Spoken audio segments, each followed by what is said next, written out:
Ma mission TV, le miroir du monde. Il ne faut pas ignorer Fayulu Lelo, c'est un grand. Tout ça, Jean-Pierre Bemba, c'est un grand. C'est un grand. Tout ça, Moïse Katumbi, c'est un grand. Mozito, c'est un grand. Maman, tout ça, c'est Bazali Belo, Bazali Belit. Bato bazolinga bakotisa yaya na ngai Martin Fayulu na kati ya makambo. Martin Fayulu aza tribaliste te. So boke na hotel na ye na Faden House bokuta baluba bazali, bakongo bazali, baswahili bazali, botika makambo wana, boyembaka makambo wana, boboma baluba baza bandeko na bino. Pardon. Baswahili bazalaki wana bokonzi bobomaki bango te. Na habite que je suis le meilleur, mais naza parmi ba meilleur au lieu bako kama villa Kinshasa, toluki ba solo wana pelelo esili. Nyoso esalamaka na volonté. Ceux qui mutu aza na volonté, aza na mutu, aza la titulaire, toi aza la vice-gouverneur à Villa Kinshasa, aza na volonté Kinshasa qui ne liboso Kinshasa gozo. On appelle ce exemple moi moké. Ça Kapelouse écoutera quoi? Moïse Katumbi est congolais, contrairement à Kamusu Balobaki le baki au italien au chinois, non, c'est un congolais. Maman, bon tant aza ça liboso na pourquoi bazaro le bateke Moïse Azaki italien. Quand on a commis une opposition, ce n'est pas normal que l'autre soit changé, Kazak a commis une opposition, mais comme nous sommes fausse accusation, c'est bon. JB, pour nous relobater, mais sur les bateaux, va foutre, va facture, pour nous avoir foutre facture au hôpital, Aza parmi bateaux, va baxer mon pour nous foutre facture au hôpital. JB Aza parmi bawan, n'a pas ami, nous autant à Bakombo. JB Aza parmi bateaux, va foutre au hôpital. Pour l'État, Kanyimoto, l'État est incapable de foutre l'hôpital. Donc, parmi les gens l'hôpital, j'ai besoin de le bâti que j'ai tranquille, j'ai besoin de konanga. Azaka camarade nga meto koma tellement de relation mo boye, a comment vraiment famille nga. Te bâti que j'ai besoin tranquille, te bâti que j'ai besoin tranquille. Ma mission TV, le miroir du monde. En direct de Ma Mission TV, bienvenue encore une fois. L'actualité nous amène quelque part. Tout au long de cette émission, nous allons recevoir pour vous un honorable de la place que vous connaissez, que vous aimez aussi. Bibi Kapinga, toujours à la présentation de Kinshasa Analyse. Je reçois pour vous l'honorable Gekoko Moulumba, à qui je dis bonjour. Bonjour madame. Honorable, comment vous allez? Un peu. Un peu? Ah. Et si Kabato Bazali, peut-être Kobenga est faux malade. Oh, Ça n'engage que ces gens-là qui les disent. Ils ne sont pas médecins. J'ai suivi sur le net, mais je n'ai pas le temps pour répondre à ces gens-là. Parce qu'ils ne connaissent pas ce qui se passe ici. Je suis sorti de la prison le 3 janvier. Malheureusement, je suis résident en Belgique. Ma carte de séjour est expirée depuis, si j'ai bonne souvenance, le 16 novembre de l'année passée. Et ces gens-là qui parlent savent bien que la maison Schengen est fermée ici. Fermée, oui. Je devais faire une procédure pour obtenir un visa que j'ai obtenu depuis hier. Donc, incessamment, je partirai pour mes soins. Donc, il ne faut pas suivre ce que les gens disent.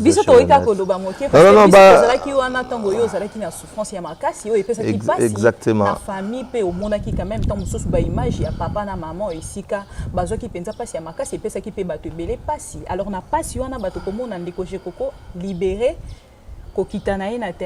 Déjà en bonne santé et lesquels qui battent. Non, pas en bonne santé. Vous savez, non, c'était naturel, c'était normal qu'il y ait en forme. Quelqu'un qui a été arrêté 14 mois, on va libérer. Il fallait que me forcer pour en forme. Pour ça fait plus d'une année. C'était normal, c'était qu'il y en forme.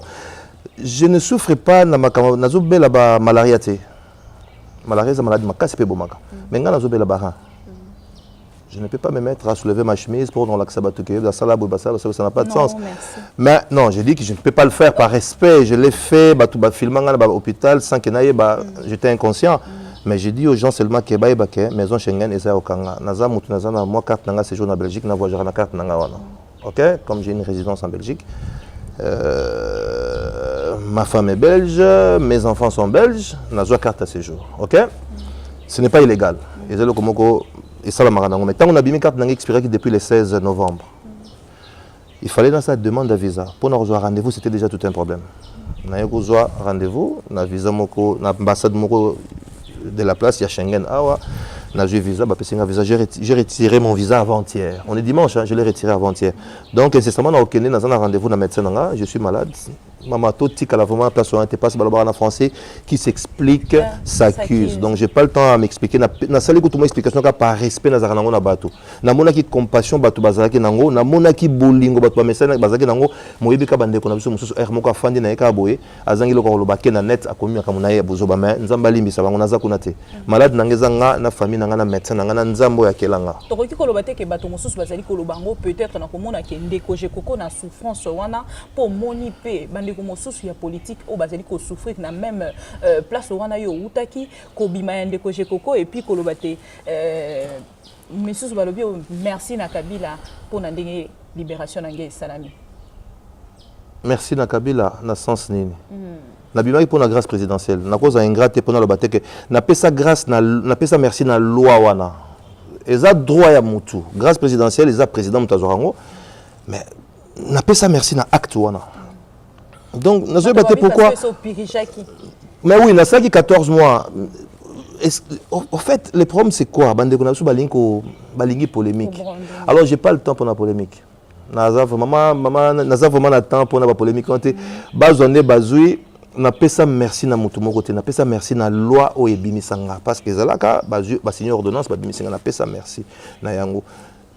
J'ai souffert 14 mois. Et puis pour nous rebêter moi c'était que moi j'ai été arrêté injustement. Même na film tout à l'heure ba film ba mise en scène ba film.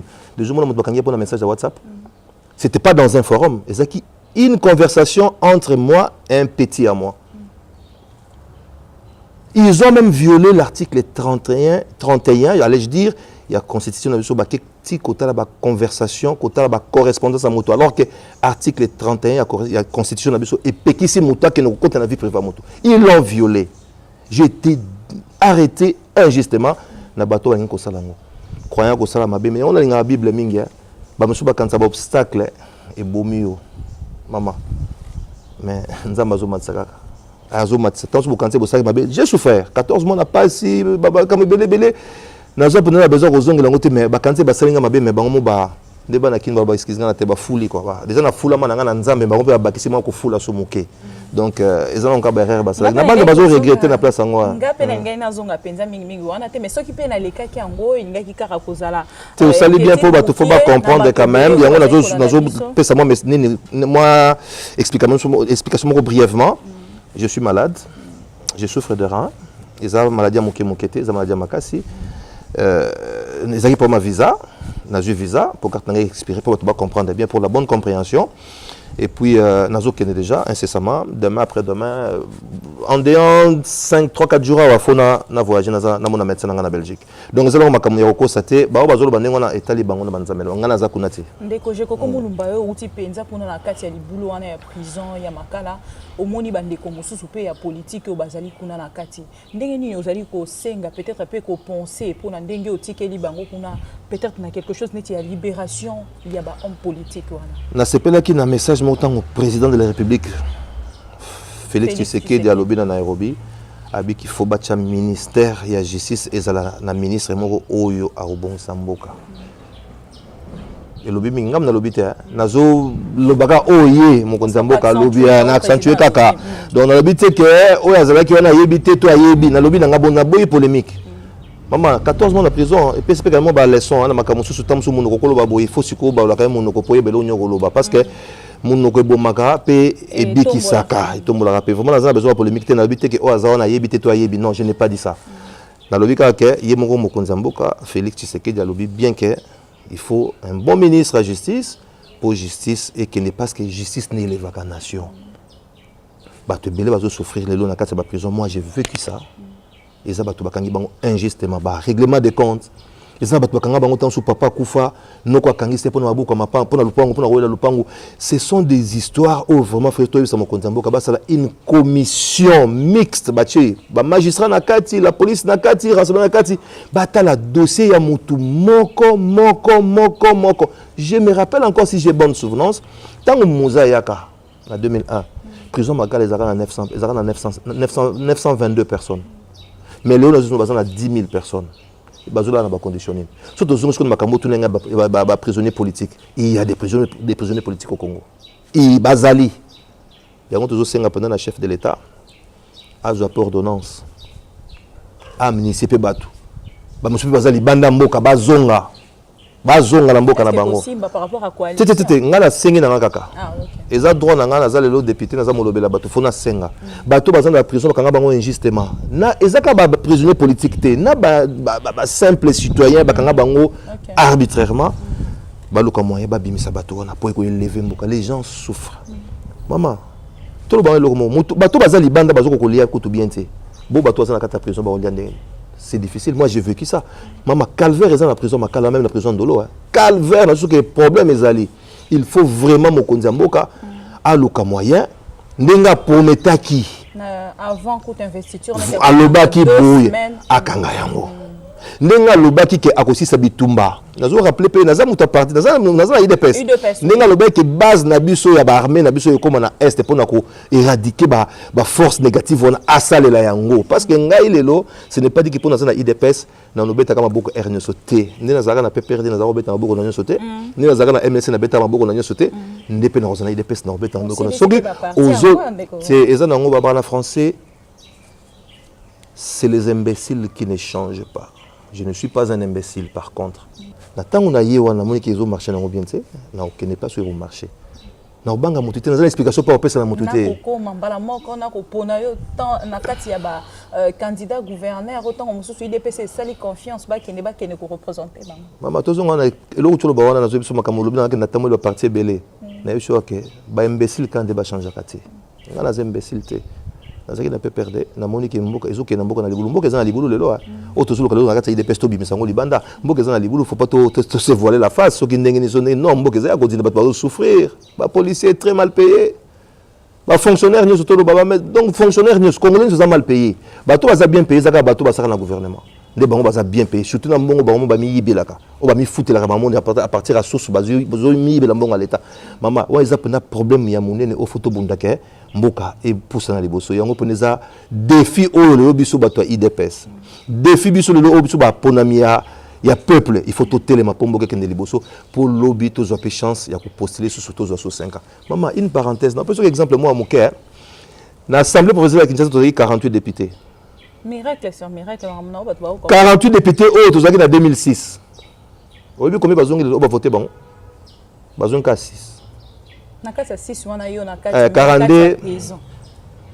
maman olingi si jomi na répondre 42 bazongi te pona nini omoni bato le taso babo nde bato bazoloba o kimbuta sali bien te au gouvernement provincial et sali bien te mais bon bino ba député provinciaux mosala mnezanini na kati ba prérogative na biso il faut tout contrôler le gouvernement provincial au bazolo ba ke basali bien te wana il faut tout ça là ba lo ba benga ba edit il faut tout ça là kango est-ce que ba député ba sala kango yango moninga en 2013 dans démission na parce na monaka na kati assemblée provinciale wana elo comme longa ezala kiti yango na pesi na peuple congolais merci surtout ba kinois beaucoup comment comprendre le sens il y a vote sur 48 bazone 42 passe ba ki ba aventurier excusez-moi le terme ba ça qui lo monter basali et le côté peuple là qui c'est que élection balo tant sous babi que ba chipotaki na bango nanga sala ki basali mais ba place musu penanga na moni penaka peuple a corriger batoke bino boza sur droit ko zonga ko représenter biso merci peuple a commis mature ba c'est pour la passe à montuté là on peut pas citer suppose que l'élection t'es pas cité au bout de député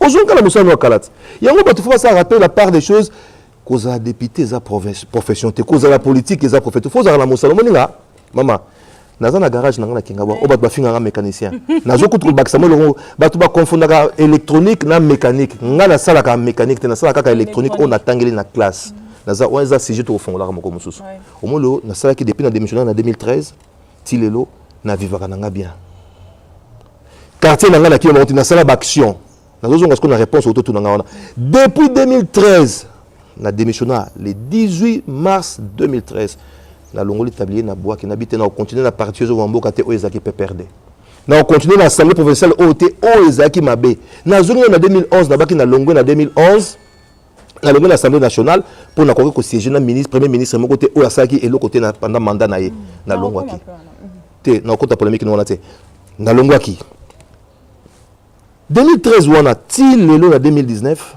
même dans zaki na hôpital wana ceux qui makambo ezana kingabwa nazali toujours ko salisa na kima base nanga te na vivaka na base nanga na vivaka na peuple nanga c'est ça qui fait Jekoko Sosomboka ye wana ba pesanga comme Sosomboka biloko ekangisa lelo na 2000 tabakanga na makambo pont Tshisekedi siko tozonga sa siko komba pont na siko komi pont ya papa mokonzi mboka tota siko ona na kinolongo parce na sana mukanda na komela kimbuta na kozonga sa ona ki enquêter ton été na sana mukanda nga na kobela kimbuta ti le a répondanga ti na français balobaka qui ne dit mot consent na komela il fallait ça non honorable na boy opé sango kombo Tshisekedi na ko relancer sur les 30 jusqu'au kombo tozonga sango papa Etienne Tshisekedi le peuple d'abord maman aujourd'hui on a question quand makambo ya que nazaki na prison ba vota kinga il faut préciser là nous que naza les mieux élus à ville à Kinshasa nous sur les députés provinciaux même à niveau ba députés nationaux sur ville à Kinshasa nga naza premier na bango ils ont l'accès que moto yebi ko fanda na batu moto yebi ko lia na batu moto yebi ko lela na batu moto yebi ko seka na batu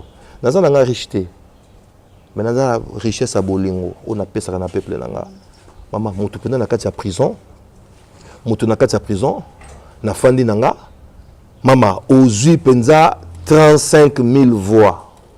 Oh, PC Limbongote. Et plus loin, PC Polote to voter encore. Plus loin, naza les seuls députés on a vu la Kinshasa o ya bendi député musu na liste na bango.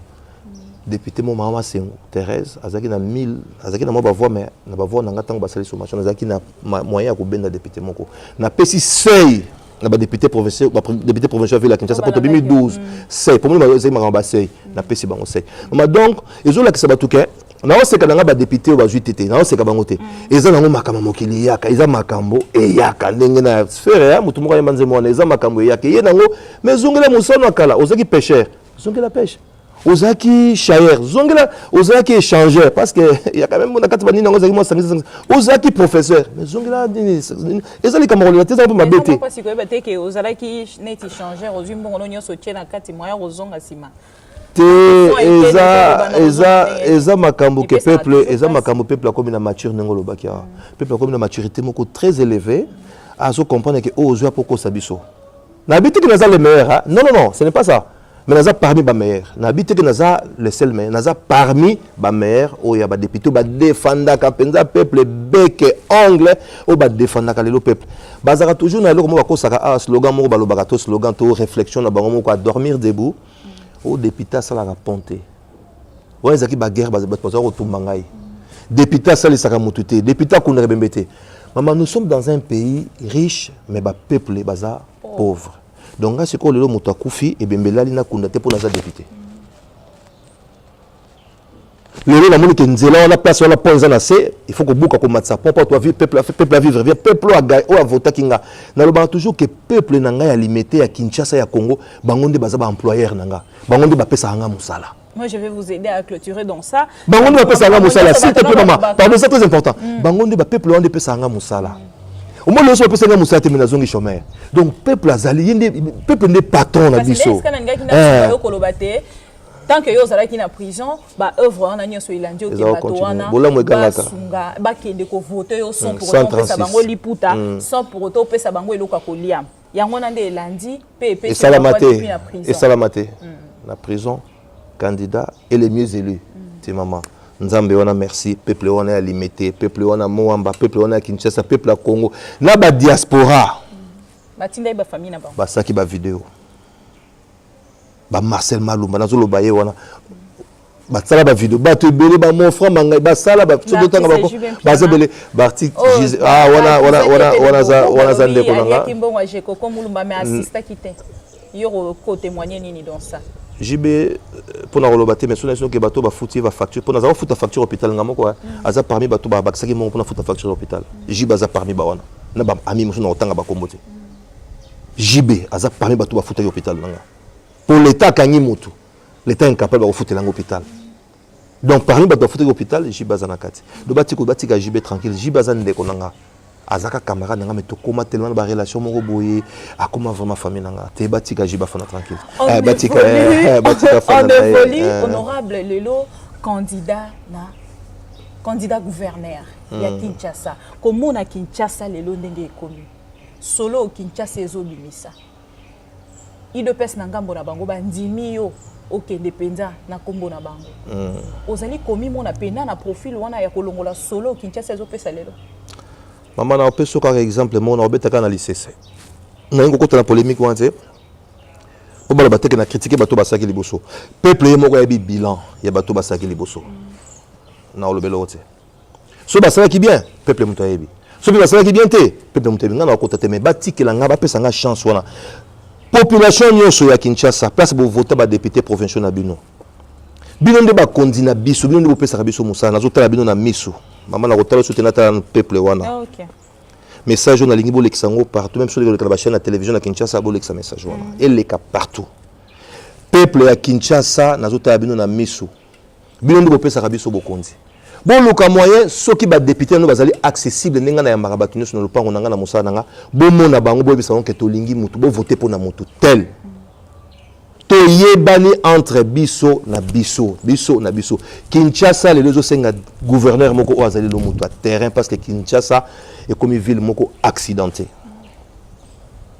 Non, habité que je suis le meilleur, mais naza parmi les meilleurs au lieu bako kamba ville à Kinshasa, toroki ba solo wana pele le sili. Nyoso et ça la makana volonté. Ceux qui mutu azana volonté, azana mutu, azala titulaire, toi azala vice-gouverneur à ville à Kinshasa, azana volonté Kinshasa qui ne liboso Kinshasa kozo. Maman on appelle ce exemple moi amuke. Ça ka pelouse écoutera quoi?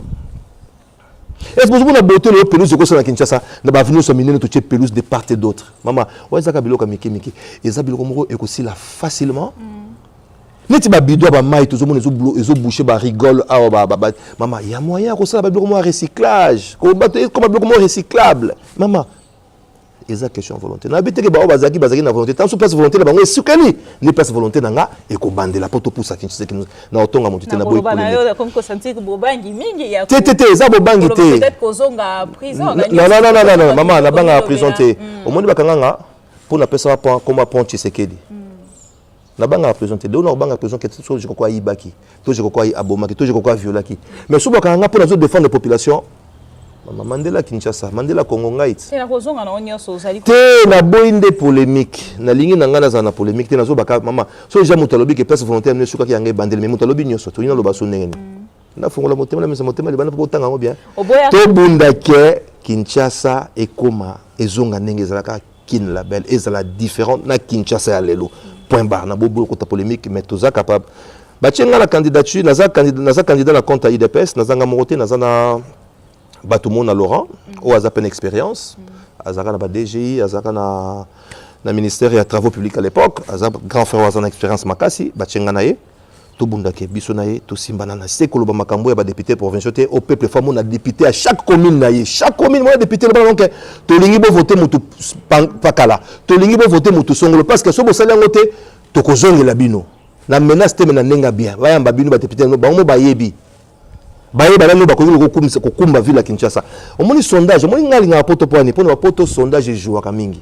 So le côté na net hôtel ba sa sondage ba wacha ba candidat nyoso na banza boye mutazo mene ba ona ba e kama makasi na otanga kombo te tant sur ngonga tant sur ngate me bino boye boza muta presse o yebi na azo mene même la télévision la chaîne locale a boye mutazo mene na sondage to luka moto lelo to boye na lelo mbalo ba to fani na bureau kana malili te Kinshasa il nous faut un gouverneur au aza muta terrain o yebi passe ya batu o yebi ko sala mama oza na place chantier zali oza na makasi pa kola na chantier wala chantier si là to bunda tout ça maman ils a question volonté Kinshasa ko bonga en deyant 2 ans ba fulu ko teza biloko ba 3 mois fulu sili pour Kinshasa fulu muteza na mbongo eza volonté ka teza nga pa volonté so volonté zali ba sur le kanango bien to moni ndeko Jekoko président de la République a outi ko sala moi tourner na ye autobingi régional point de vue na yo en beaucoup taninaye na ba président pe na bo solo linaye na population un grand succès minga lo bezate a sali pena succès et la kishike balingi tozozong saka toujours que sport na IDPS to lo baté na mona ki mokonzi na za chance à mona e depuis ba voter na moni déjà 4 fois atuninga Chilobo pa benga Chilobo Chilobu oza molobo yebi abenga Chilobu olobi neni na bité chef matoi ya ofongoma milai lokola lapin fo fongola ngo misu ofongoli munoko okangi mwa muke kaka pona ko pesa ka ba injonction matoi ya ko fongoma pourquoi oyoka kolela ya peuple misu ya ko mona kolela ya peuple munoko ya ko pesa injonction okoisi na DIRCAP okoisi na ministère okoisi boy peuple à comprendre ne papa le baki les peuples d'abord. Donc, ils ont confiance. Nous avons vraiment confiance. Biso tocha na maboko tocha maboko na kati ya pat 5 ans tout le monde a différence là. Tout le monde a place au bateau basala qui liboso place ba baby saki biso photo corrigeant. Place au basala qui bien biso to ça bien collé kabango basala qui. Donc souci na nga yangona souci pe ya Félix Tshisekedi oza président Bokoyo yangona parce que yemo kwa yebisinga. Les autres koloba qui opposition ezali lisusu na place parce que opposition déjà est au pouvoir. Les Arandais partout, hein. Bah gauche, na droite, bien le besoin à droite, besoin à pouvoir. Là beaucoup à gauche. C'est un jeu démocratique, hein. C'est pas, les Arandais mais tout ça le grand opposant en est Fayoulou, c'est un grand. Il faut pas ignorer Fayoulou, c'est un grand. Tout ça Jean-Pierre Bemba, c'est un grand. C'est un grand. Tout ça Moïse Katumbi, c'est un grand. Mozito, c'est un grand. Maman, tout ça opposant, bazali belit. Bah continuer Moussala parce que Namboka peut sans opposition Moussala et Kosala Maté faut bazar le nga so ba c'est le porte-parole opposition non pour ngata Bemba to Fayoulou to Moïse Katumbi déjà de bangono so ba congolais bangono so tanga baza ba congolais tu weza ngai azaya nanga soirée pe mingi même avant cette solaki donc weza avinanga pour na yebi ba capacité na yebi qui il est na yebi ba kocha Moïse ba kocha pe Moïse Katumbi c'est un congolais ba kocha aza congolais Moïse Katumbi est congolais, contrairement à Makanou Soubalobaki, le Bakia, italien, chinois, non, c'est un congolais. Maman, bon, tant que ça, ça pourquoi Bazaro le Batek Moïse Azalaki italien. Quand on a commis une opposition, ce n'est pas normal que nous sommes changé, Kazak a commis une opposition, Makanou soit une fausse accusation, t'es bon, t'es. N'a pas fait la télé, mais la Makamouana. Non. Moi, je suis pas Moutoumou, Benassa, Makam, parce que t'es papa. Nazala millionnaire tu sais mais moi vie nanga paisiblement na muke na zoaka moi bimbala nanga nazolia moi makele na fani nanga na luka mingi te na vie yango na bandé na lobby Fayoulou à cause de la porte-parole de l'opposition Jean-Pierre Bemba c'est un grand à cause de la porte-parole de l'opposition comme Moïse Katumbi comme Mozito Bazalit opposition koufité il faut opposition parce que opposition c'est le quoi bombanda le besoin que bombanda il faut tout ça la passe tout ça libo tout ça mabe lobby opposition il faut ça ndengwana et si ka bazali ko pesa ndeko Fayoulou loboko peut-être kolobate aya sangana na gouvernement en place pour que ba tombola école au Congo point de vue non ezali na ko pesa point de vue pas c'est très pertinent pour ce qui est côté à conseil de gouvernement balen ba otika en opposition on est opposition koufi il faut contrepoids ezalaka ce payé et ça sous bien parce que c'est un bosseur donc c'est un point très glissant pertinent vraiment c'est il a le libre choix quoi ça la choix donc ga choix là ça ça les bien ça non bien télémi pas le bien à kotika té a commis déjà azala ba raison azala muto makasi azana ba raison na yi oyayebi on a grand frère dans azala ba raison na ayebi. Nous sommes presque à la fin de cette émission. Déjà. Votre grand mot peut-être dans la population où il qui a déjà confiance. Et puis, on a 2 ans de commémoration, il y a Papa Etienne Tshisekedi. Et puis, 37e année, il y a UDPS, mon a eu Kourouzala vraiment nini. 37e année à UDPS, il faut topper ça longue dans la partie. Ils ont parti et moni passe. Et moni passe. N'a pas UDPS, il y a un monte moni passe. Mais ils ont parti parmi les parties et moni passe. Ils ont Congo. Bandi bitumba le loté. N'a pas de souci, mon robot konzale le fallait zalaye mon Etienne Tshisekedi ndazala président lelo. Mais tout ça peut être que moi na Lyon, a appelé Lyon. Félix Kobosanate, les peuples da papa lobaki, les peuples. On n'a pas na ba noko pas noko na ngai. Hein o yakufa. Donc abosan les peuples té. Aza lelo na chance moko lelo akoki lelo ko tikala na kati histoire mboka. Akotika na kati histoire mboka. Donc 37 ans à pouvoir, il y a Lit, le Otoji Bokonzi. Et puis toujours fêté babiso qui neza les 15 ans nazo bandela pe ko belo ko moke bato mosu bazo kanza ke meeting les 15 ezo sala ma parce que bato la muka basala ki tete bande ko nazo tomber que biso les 15 to kokisi 37 ans et ça 37 ans d'existence il y a IDPS il faut to beta c'est bon le soki vite beta ki lelo awa na imana baganya ki lobeza match mazembe to basona ki na vite to basaki ba robeta na ninte na triomphe ba robeta na bango na martyr ça n'a rien à voir Ça n'a rien dans le cadre polémique. Ils ont vraiment dans le cadre polémique. Ils ont un terrain, tu préfères que parce que mon bateau va ou taboy bakei. Bateau soit ou tarancelé. Ils ont le quoi s'intéresser le quoi ils ont un centre pesa monene. Bateau soit bakei. Ils ont un cadre polémique. Bateau soit quand ça qu'il dépasse au salon meeting pour un cadre polémique. Non, c'est loin de là, loin de là. Tout ça attend on a été.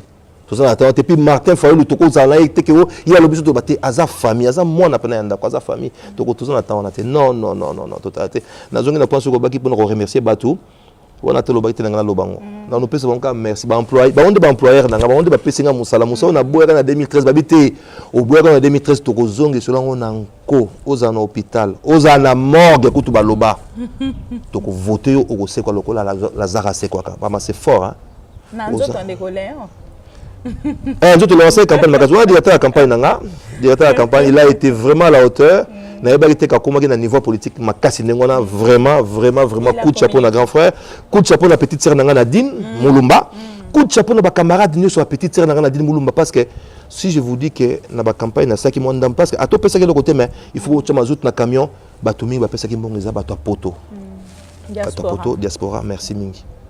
Merci, bah, vie mon frère, à Paris, mon frère Mangaï. Bah, tu belé, bah, personne qui n'a pas de donc, coup de chapeau, Nadine Mulumba, na groupe, na wana, ne botini mongo, belé, na kota montant, te pesa bande, qu'on a sur ma camarade, na yo, mbote mingi, merci, na oba salaki, bana kinga boko, tu ma belé, ma métolo, bate. Na somba unité na prison, batindaka. Na l'hôpital, na somba unité, bangonde batindaka, nyoso. Donc, merci, na batino, sur le tanga bango lelo, toketi musika, tokene pena musika. Merci na tuba salinga confiance bozong salinga manda nanga ezaka manda nanga mokoteza manda nanga na bino poto bunda kingabwa limete Kinshasa Congo et kende musika et bonga il faut tout ça la moi correction na bateau bazaki liboso ba comprendre que bateau ba yelelo c'est une équipe forte une équipe où ils ont la volonté à gosala une équipe oyo transparence avec vraiment nengolobi une grande transparence du travail et du travail voilà. Est-ce que vous avez des devises dans mon paix, justice, travail. Et ça, je pense. Devise. Nous, en Belgique, les autres devises, l'union fait la force. Na Congo, RDC, paix, justice, travail. Il faut devise, ils ont mise en application. Ndeko je ko mulumba to komi to silisi émission na biso ce qui est faux ça la moment qu'on a président de la République Oyazolanda yo mo e uti penza na motema na yo na bokambi na lelo okoloba nini na obaka muke lisusu encouragement na ko bandela kaka makambo na yebisa ki e tozaki ngana ye tango azaki élu première fois na ko mona ye atuninga chilobu abenga nga chilobu wetu et là on koloba toji bokonzi to ça n'est pas na mboko non mais et là simplicité on a simplicité puis très ouvert c'est un monsieur très ouvert contrairement à ce que les gens disent ici que non baluba et maman pardon bato bazolinga ba kotisa ya na ngai Martin Fayulu na kati ya makambo Martin Fayulu aza tribaliste te so boke na hotel na ye na Faden House bokuta baluba bazali ba Congo bazali ba Swahili bazali botika makambo wana boyembaka makambo wana boboma baluba baza bandeko na bino pardon ba Swahili bazali ki na bokonzi bobomaki bango te siko baluba basali bino nini nazo bate parce que naza muluba nazo bango parce que naza congolais ko parce que bino biboza ba congolais botika makambo wana botika toza biso so ba congolais boya to simbana mboki kende liboso vraiment pardon botika ne mobuto lobaka tata bo moko mama bo moko ekolobo moko to tika toujours na yango botika makambo ekoluka mindondo to kozanga moyo bo mamoto wana nazongi kolobaka ne na bisaki chef na binaye mokondi mato ya kofonga pe ya kotelemisa yoka mingi koyoka mingi ezia ba songi te koyoka mingi ezia passe ya population sociale nanu misupe etala stop là koyoki yango otali moni ke passe parce que oyebi ke passe ezali munoko fonga makamuke pona kopesa ka ba instruction ba injonction botala boye bo sala nzela boye salaire mata bo sala boye eloko nako banika ka na réitérer ka ba propos nanga na pesa ki yo na Béatrice neto solari na yo na réitérer ka ba propos nanga na pesa ki yo il y a pas très longtemps na oya na yebisa ki makamwa kaka bilo na lobanuka yango na po biso lobito sala bien to tambola pe ma junda ne bala na chilu bala pe na balanga na biso pe na ko na lobango ya po ezala ngo promet ba swali pe bazalo ba ki swali na mena mabete ni ba bakana na Kikongo ta batanga bazotam ozodondwa na depuis na Kikongo que to bundamboko yo batu ba sentir que to sali mosala pour lui batu ba pesa sous confiance to dina na kata libulu te pour musu ba na kata libulu esika balobi bapesi touche biso penza tokolanda mingi kuna te tozali koluka nde solution na problème oyo ekwelela Congo mikolo ebele penza siko lelo toloba te ndeko Jekoko Mulumba akosiéger kitoko na kimia nyonso parce que ndeko Mozito aza mosika na ye yo li maka Mozito minga na kota polémique no ate Mozito botika fana ba azali oyebi Liboso je l'avais pas bien maîtrisé Mozito Après avoir dénoncé Babilo Kazara au Salawana, entre guillemets, mais je l'ai découvert. Oui, Nazaro Lobak, je l'ai découvert après. Non, c'est un monsieur très intelligent. Moutago Zalama Bene Namokine, Manganaza parfait, Mamoza parfaite, mais c'est un monsieur très intelligent. Ce n'est pas là on a ironité, Dieu m'entend parler. Moi aussi, tout ça, un monsieur très intelligent. Mais à obtempérer, propos ya ko s'attaquer na batu ke o pe kisalelo ba investisseur ba yate au monte ko zulu kamaka iza au détriment ya mboka na yo moko ce n'est pas belo kana ko pe sa conseil na grand frère nga Mozito ngwana. Mot de la fin pour aujourd'hui honorable to ko bisa pe mingité parce que kolanda na o batu bazoli ko lobate biso to yebi intérieurement que aux allez vraiment la santé mingité il y a malam peut-être pour tous les autres mingi. Tenapesio merci. Je peux merci tant on a été malade dans l'hôpital vous m'avez beaucoup soutenu. Oui. Au yaga na hôpital au ba image au monaka au yaga na prison au talanga au tambola na grand frère nanga boya kanandako nyoso donc na pesio vraiment merci les sous na pesio merci na maître congolais. Na profiter de l'occasion pour ça merci na avocat nanga maître David Chimanga il a été là présent à la hauteur. Maître Talos Emanonge na maître Léon Ngomboa. Na pesi bango merci ne basala musana so batika ko senga pe mbongo te basala on ne ba benga na poto ba avocat d'office basala ka musala pas donc ce sont vraiment des meilleurs maître David Chimanga vraiment un grand merci. Merci beaucoup honorable Jekoko Mulumba candidat candidat gouverneur ya Kinshasa to lundi message naé pour la population nyonso ya Kinshasa boloba na honorable na bino ndenge honorable Jekoko alobi ba honorable na nyonso prévention bo meka ko solo lana bango ko talisa bango nani penza akoki ko kamba engumba Kinshasa. Merci à Steve Konde, les soldats de ma mission TV. Merci Nabino Nyonso bozalaka wana pour nabiso biso pour nabino tolobaka nabino te tokozalaka liso nabino esika information ezali lito inabino pe makoloko koma sur terrain pour nakozela bino information en temps réel yango lelo ememaki biso awa esika ndeko Jekoko Mulumba to pesi bino o ezalaki penza émission ya mituna obino bopesaki bolandi to bandike bosepeli. On se retrouve prochainement pour un nouveau numéro, toujours dans ma mission TV. À la prochaine, bye.